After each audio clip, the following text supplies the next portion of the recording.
Morning, good afternoon, good evening. Depending on wherever you are watching us from, it's another edition of Politics on the Street. You can subscribe to our YouTube channel, like our videos, share, comment for more political discourse. Mr. Rap, the Fulani conquest is scattering momentum as Fulanis have told President Bola Tinubu to buy Nnamdi Kanu, to buy Simon Ekpa, to buy Sunday IGBOHO, that they are the terrorists, and then that these men are against the unity of one Nigeria. How can we have this? The unity we have been enjoying over the years in Nigeria is because of possible coexistence of the Igbo man, with all his neighbors in Nigeria.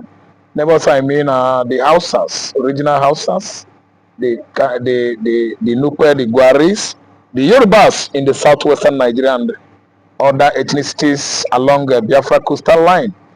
The Igbo man, the kinsman of the so accused, called nnamdikanu, that the Fulanis has been accusing of terrorism. We are his kinsmen and we enjoy peace living with our neighbors everywhere in Nigeria. Anywhere we go, we develop that region. Any area we find ourselves, we make sure that we commercialize, industrialize that area in Nigeria, and even within and without Nigeria. I mean, outside Nigerian soil, we develop many places. We trade, we industrialize people's, regions, other people's region, we industrialize it. So when you begin to hear this kind of accusation from Fulani, you will actually find out that the worst thing that has happened to black man, both in Africa, the black in America, the black in Southern America, the black in Saudi Arabia, the black in Europe, is the incursion caused by this so-called black Fulanis. They are black men, and we've not been able to find out or unearthing reasons why these black Fulanis are against their fellow black Africans. It has started many years ago. They migrated from the axis of let me say Western Sahara, that's the axis of Senegambia, Futajelo Island, from where they started their Fulani. It was called Fulani conquest, and this Fulani conquest, they turned Islam upside down. Islam is a religion of peace the Arab are practicing over the years. All of a sudden, these radicals called Fulanis that existed many years ago from the axis of Timbuktu consulted the oldest mosque in Africa, according to them, with mud sand. Why? Because they turned their back on Western civilization. They would have used better material, very strong, sophisticated material to build that oldest mosque at Timbuktu, Mali. And you see, the reason why I say they are the most archaic tribe race in Africa. And these are the people that are dragging Nigerians, dragging West Africans, dragging other African regions back to the Middle Ages, when even the Europeans were not developed. The ages of darkness, dark ages. The Fulani man has succeeded on taking Nigeria back to 50 years. That was from 2015 to 38 years to 2023. A radicalized Islamists took over. Yes, Islamists took over the regime of Goodluck Jonathan by force. A power coup was actually it. It was it because the people that ordered Jonathan to surrender and congratulate Buhari were the generals. So I termed it the coup of the generals. Obasanjo was there. Tiwa Danjuma was there. Theophilus Danjuma, was there. Abdul Salam was there. Yes, many of them. General Lekwat was there. All of them in the sitting room at Aso Rock with Goodluck Jonathan. They were ordering him to surrender, to accept defeat, when it was obvious that Buhari did not win an election. And all of a sudden, this Mumu Jonathan surrendered and called him Ekpa, senior brother. That was how Nigeria found themselves in a hot soup. A man that has been targeting Nigeria to Islamize both north and south, mid-belt, everywhere, into the Atlantic Ocean. That was how he planned to stretch forth his hands of Fulani conquests. Islamization process began 2015 and actually almost succeeded. When Buhari came out with ruralization what plans and the campaign, and we the Igbos, the Christians in the north, the Christians in the mid belt, southwest, we turn our back on ruralization and the Aka Ebie Buhari Nane. Buhari fall from the mountain with his two hands on the ground. That was the Igbo I just spoke now, and the ruralization was thrown out by Ahmed Saraki led 9th Assembly, I think, or 80th Assembly, National Assembly. See, let me tell you, it is too obvious. We are in a fully escalated religious war in this part of the world. Because if I tell you the numbers of Christians that lost their lives from 2015 to date, you will actually find out that it was a religious war all through 8 straight years from 2015 to 2023. Buhari was the man that led the war, and actually he was disappointed by the Igbos. Currently, they were all prevailing on Ahmed Tinubu to at least to kick it off. I mean, religious war. That's why the Fulani oligarchy, all their cronies, partners and camps wanted Nnamdikanu dead in the past during Buhari regime, but they could not succeed. And now they are prevailing on Tinubu to buy Nnamdikanu. That's why they are calling him the only terrorist we have in Nigeria. While they in the north, they are dying of large numbers with many attacks from various insurgencies. It's not only Boko Haram. People are thinking it's only Boko Haram that is fighting in the north. No, you have Ansaru, you have Fulani herdsmen, number 4th most dangerous terrorist group in the world, Fulani herdsmen. You have Boko Haram, you have Ansaru, you have Lakarua, you have the so-called ISWAP that migrated from Middle East Europe, from Iran, and joined forces with Boko Haram and changed their name to Islamic State of West African Province, ISWAP. They are operating everywhere. Then what about bandits? The people that have stretched forth their warring, bloody onslaught down to southwestern Nigeria. They were the one that invaded St. Augustine at Owo, Ondo State, by many worshippers, and they succeeded on lynching attack again on one of the churches at Idiroko, beheading the prophet presiding over that church service last week. The prophet was beheaded. That wasn't enough. You see how what Boko Haram did at the axis of Paki and Ibarakpa community of Oyo State, and they killed and piled many farmers, piled a professor that just arrived from London, tied him on the stake and pieces his meat, his flesh. What could be their agenda? A say what has thrown all Nigerians, especially the Igbos, off balance, thinking and brooding over could have been the agenda, the ideology, the reasons for all these selfless, ruthless killings by Fulani headers and other Islamists that we are trooping from northeast, northwest, from Niger, from Senegal, from Mali into this part of the world. Fulani right now have already seized Yoruba Highland. Yoruba Highland, I mean, Yoruba forests all over Ondo, Owo, Ekiti, everywhere in Lagos State, even at Ikorodu axis. They are there with their cows, buying farmers, buying people secretly. There are many Yorubas, many Igbos that were acquired by these Fulani men and were secretly buried. Nobody know their whereabouts, only were they declared missing by the security office of operatives in across the country, Nigeria. So it is the high time we should all wake up and stand to our feet to grab our weapons and face this current menace, religious warriors from the Arab world. We should face it squarely. This time around, you see they are migrating from southern Sudan, they are migrating from southern Algeria, they are migrating from southern Libya, migrating from southern Morocco, Tunisia, and Egypt, influxing, including into Nigerian territory, because they actually believe that Nigerian leadership, political leaders, are so naive. All they know is their pocket and their offshore account and their families. They don't care for the lives of Nigerian people. That's why you see bandits, terrorists all over southwest, all over southeast, when the governors of the southeast are just being errand boys to their Fulani hegemonies in the north, being their slaves, serving them, using their beards, their towels to clean their feet. I'm telling you, it has grown more than being docile, complacent, and naive, as well as gentle. It is right time everybody stand up and face this Fulani headers, Islamist menace across Nigeria. Thank you so much, sir, for always coming out to all of you. Aisha Yusufu has tasked Imo State Governor, Enugu State Governor, Anambra State Governors, stop blaming government. You are the CEO of your state. You are the executive governor.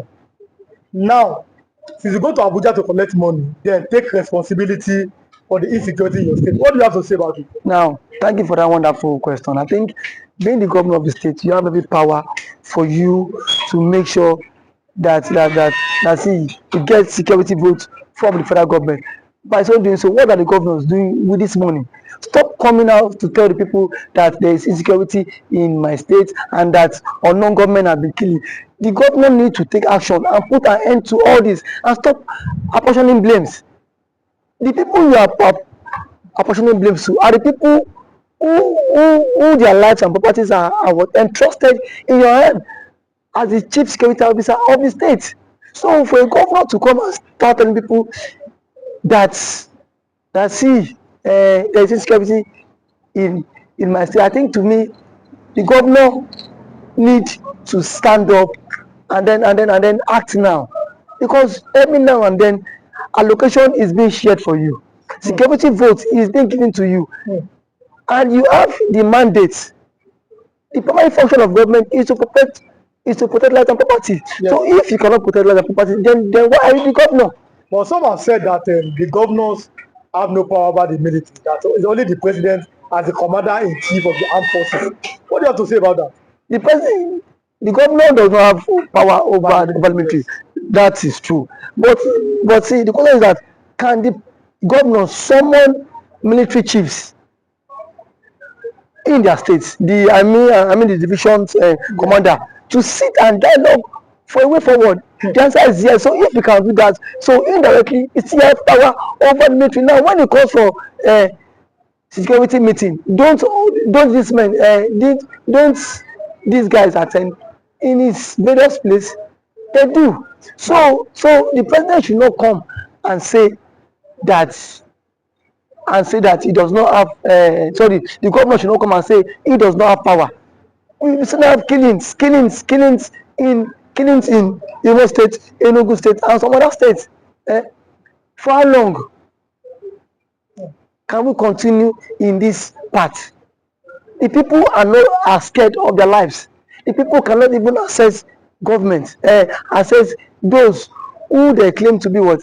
Electorate. We cannot access people that give us the mandate. So how long can they continue like this?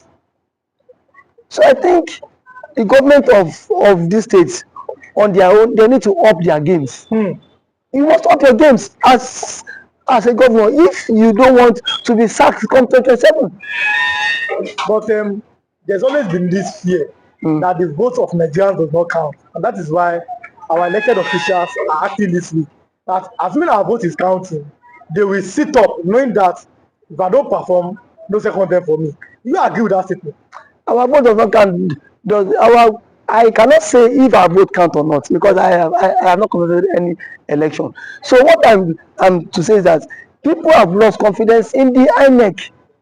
In the power. The reason why they've lost. You've lost confidence because so many persons have seen the case of Hope Uzodinma when but reason best the court knows why he had to give it to him. But someone who came forth in the election was uplifted and then he came forth. So the court cited some reasons which Hope Uzodinma became the governor. Reason best known to them. I am not in a position to speak for the court. But one thing is that INEC needs to be the trust of Nigerians again. You saw what happened in last election. As allegedly reports, the results were changed in the IRF quarter. So I don't know how true that allegation is, but see, it has been going viral. So these are things INEC need to repose that confidence in the average Nigerian. And for the governors too, how much is being given to you on a monthly basis? If you get money on a monthly basis, then make sure why don't you make sure that these people who gave you the mandate to protect them, you can as well protect them too? Because the people cannot always be be one-sided every time.